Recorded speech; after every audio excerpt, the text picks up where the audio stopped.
Hello, Miko Madrid. Welcome to the vlog.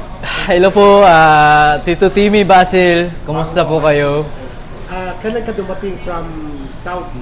Saudi ka, no? Yes po. Matagal na po. Almost 6 months na po akong narito sa Pilipinas ngayon. Yes po.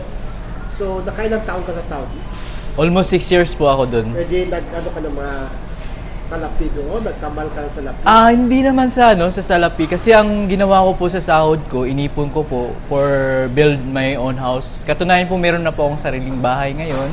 At yun nga po, sa paghihirap ko dun sa Saudi, sa loob ng 6 na taon, nakapagpagawa ko ng sarili kong bahay. Saan yung bahay mo? Sa probinsya po, sa Mindanao po. Pwede po nating tingnan yung bahay ko para makita po, para inspiration po sa mga nangangarap na katulad ko noon na isa lang po akong nangangarap din na magkaroon ng sarili kong bahay. Pero samahan po natin ng dasal at magtiyaga po tayo at kailangan po natin lagi na ipagdasal na yung gusto nating mangyari sa buhay. Ano naging work mo sa Saudi? Ang naging work ko po ay una po nagiging cleaner. Unang pasok ko po sa Saudi, isa po akong cleaner, yung tagahugas ng pinggan, steward kung tawagin. At saka hindi po ako kontento doon na yun lang po yung experience ko. Kasi ako po yung tao na marami po akong pangarap eh. Mataas yung pangarap ko sa buhay. Saka i-actor ka, di ba? Yes po. At saka nung hindi ko po dinala doon yung pagiging actor ko na kahit hindi ako namimili ng trabaho, Tito Timmy. Ang ginawa ko po is naghugas po ako doon, dishwasher po ako. Tapos pag after 3 months, naging na-promote po ako ng sponsor na naman yan. Tagaluto po. I'm a pasta maker po. During the time na nagpasta maker po ako, lumabas po ako, nag-serve na po ako sa labas para din po matutunan ko yung ano po yung trabaho sa labas bilang ano yung restaurant o yes po, restaurant po. Restaurant? Yes po. Isa po siyang Italian restaurant po kung tawagin namin doon. Ang pangalan po ng unang company ko is Luso Restaurant. Luso? Yes po. Luso? Yeah, Luso. L-U. Anyway, so parang hindi ka naman naghirap doon sa Saudi within that period of 6 months, 6 years?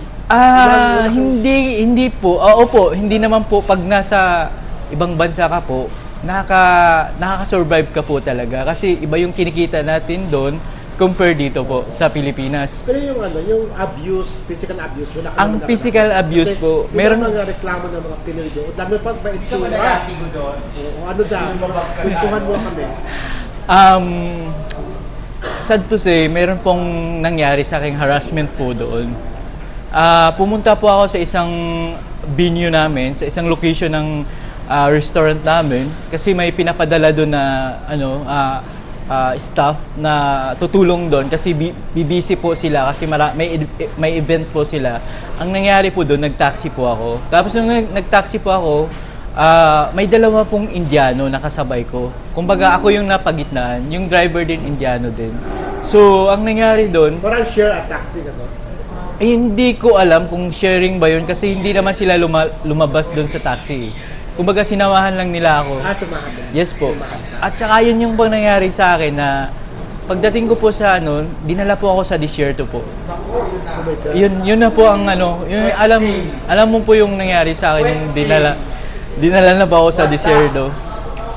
Yun na po yung pinag-pray ko na lang po. Yun nga ang sabi ko sa inyo na pag may Diyos ka talaga, alam mo yung hindi ka lang na magdadasal na for yung pangangailangan mo lang talaga ang Panginoon. Tsaka ka magdasal.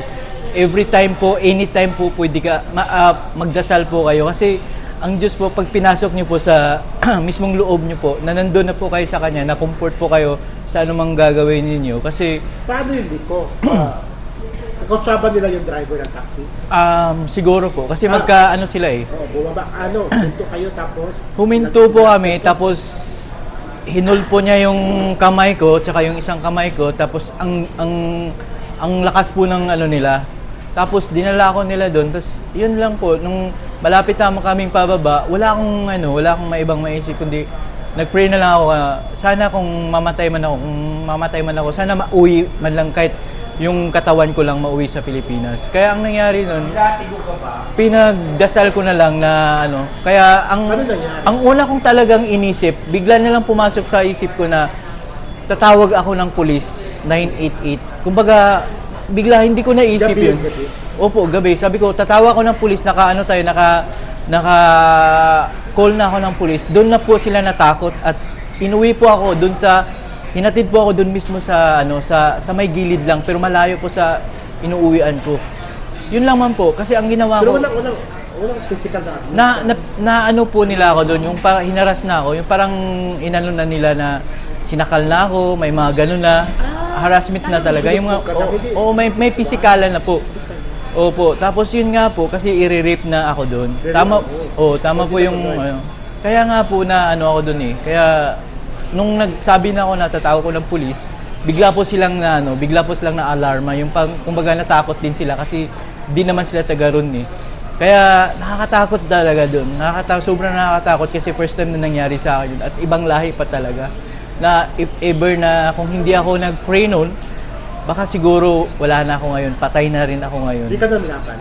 Hindi, bawal kasi pag nanglaban ka doon, kunwari nasugatan mo sila, ikaw yung makukulong. Kasi pag once na isang ibang lahi na nasusugatan mo, isang malaking kasalanan yun. Pwede kang ikulong or pwede kang ilatigo, pwede kang i-deport. Ganun po ang batas nila doon. Bawal ka magsugat or susuntukin mo yung ano mo, pag may pasa, bawal po yun. Kasi ikaw pong babayaran mo sila. Pero kung sa iyo naman, ano naman yun, parang tawag mo? Ano tawag mo sa, ikaw naman yung dandapan lang. Hindi po ako nang laban physical po. Nag-pray lang po ako. Gamit ko lang po yung bibig ko na sinabi ko lang po sa kanila na itatawag ko kayo ng pulis na ganito. May pulis na po ako na-contact. Doon po sila na alarma, natakot po sila. Good for you, no? Hindi natuloy ang ano. Yes po, kasi nagdasal po ako noon eh. Iba talaga, natutuloy talaga. Marami pong nangyaring ganun. Marami pong nangyari na pinatay talaga at nilibing sa disyerto. Yung pinuntahan namin disyerto na yun, marami nang nilibing doon na Pilipino. Yung pwedeng umiwas sa disyerto na yun? Hindi, ang Saudi Arabia kasi is more desert po yun eh. Wala ka pong makikita mga puno doon. Wala ka pong makikita mga damo, kundi puro disyerto po. So, wala na mangyari yun, hindi na naulit yun. Meron nag-offer sa akin, isang Arabo din na inoferan ako na bibilhin daw niya ako. Kapalit nun ay papagawan na ako ng isang spa. Kumbaga, magtatayo siya ng spa under my name. Kumbaga, sa akin ipapangalan niya, sa akin ibibigay yung negosyo na yun. Basta, okay naman to. hindi ako good for yun, para sa in the future, pero may kapalit kasi na titirahin ka sa po.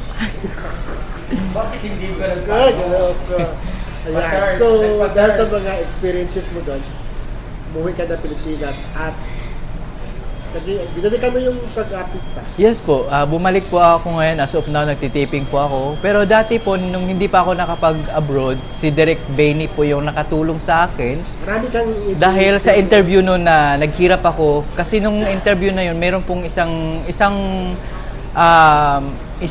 fans po ni Direk Benny na naawa sa akin at tinulungan niya ako mag-abroad.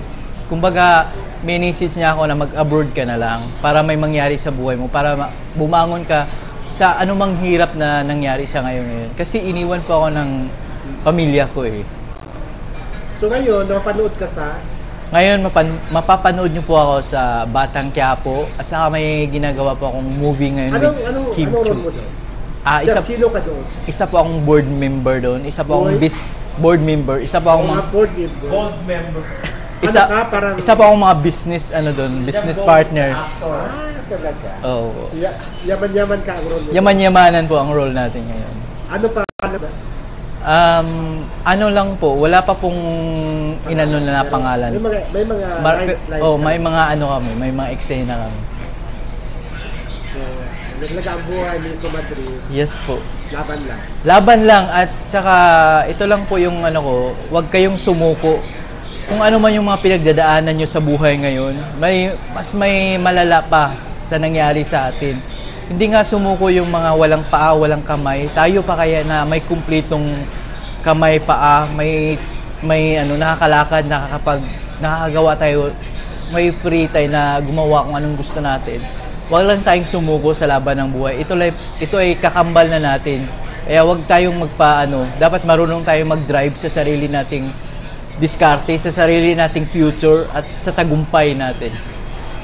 So ngayon freelancer ka, no? Yes po, freelancer Kung po. sa gustong kumuha ng serbisyo sa'yo, Sa mga gusto pong Saan sila tumulong pwede sa akin, i-PM nyo lang po si Tito Timmy or Rick Benny Andaya or mag-PM po sa akin, Nico Madrid na account po.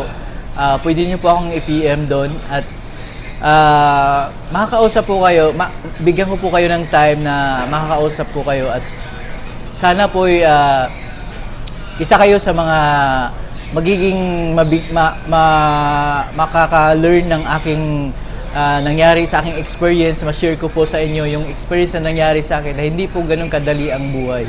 kumakanta ka rin ba? Kumakanta po ako. Dati po nag-guest po ako, kumakanta po. Pasko eh. Opo, pwede baka ka ulit Merry eh. Christmas po sa may mga nakakaluwag-luwag po dyan. Meron naman tayo. Thank you, Miko. Salamat. Thank you po, thank you Tito Timmy.